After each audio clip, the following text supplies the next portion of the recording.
Okay, I'm going to do my best to try to help everyone understand how I'm using bundleIQ to make sense of this war. Um, if you're on Twitter, you've probably seen a lot of hashtags: Ukraine under attack, Ukraine never again. There's a lot of angry people out there, including myself, that maybe we're not doing enough. Um, but just to kind of reference history and go back, to the Cold War, and then even, I guess 2014. What I ended up doing is uploading a few books, um, and then here I'll show you actually. So I uploaded The Collapse of China, which is more of like a forward-thinking book. Obviously, China is kind of the only country that, maybe not the only one, but the most prominent country that can support Russia and something that they're doing. And then I uploaded The Coming Collapse, Frontline Ukraine Crisis in the Borderlands by Richard Sakawa, or Sakwa.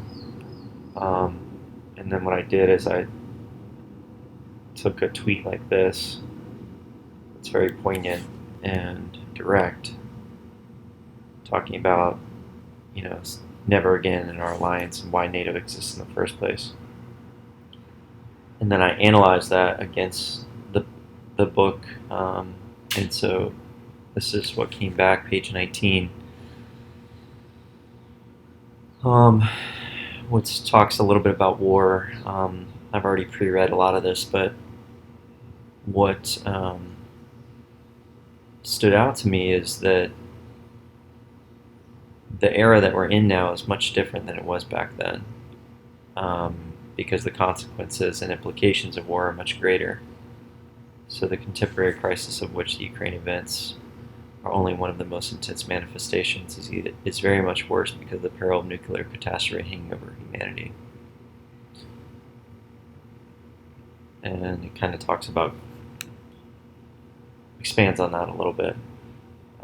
So here what you're looking at are 10 results, and it's kind of all organized by the most relevant at the top and to the least relevant at the bottom. All of these results will probably be useful information, but for the sake of a shorter demo, I just wanted to bring this to attention. Namely, nuclear catastrophe hanging over humanity, which is obviously the primary reason why we're not going in as NATO right now. So I found this article, which was created by Princeton. It's basically a simulation of what would happen if U.S. and NATO allies in Russia decided that they were going to deploy nuclear warheads. So this is a full simulation. It's a lot of information. I'm actually going to pause this video, but first I wanted to show you how you can download this file and then upload it to Bundle to then get some more insights from this document here, which looks like it's 13 pages.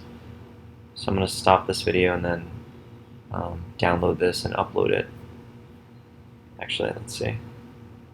It might not take as long as I think. Okay. Alright, so let's just go ahead and do it here. It's on my desktop.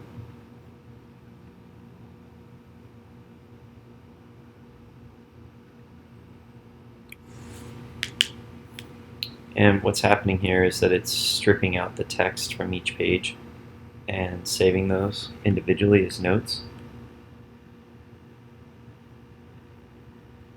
So I'm going to rename this to Nuke Simulation. Okay. So you can see all the text here.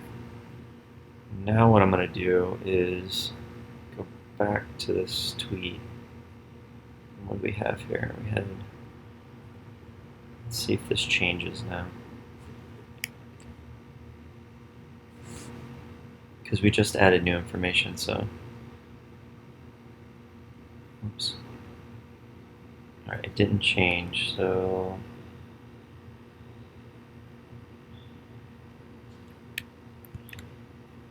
go ahead and do this.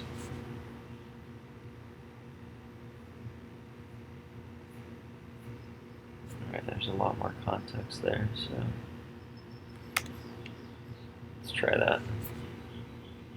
There we go. Alright, so page 9.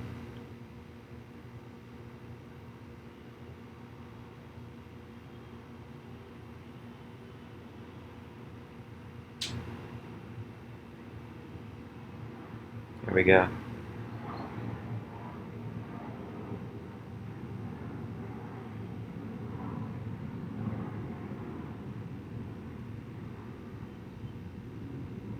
Less than 5 hours. Wow. So, cause and effect. If we went in, an assumption is that there was a nuclear war, this is essentially what could happen. Doesn't necessarily mean what will happen, but that's why we've been so trepid in basically going in to figure out, going in and actually asserting our dominance, per se.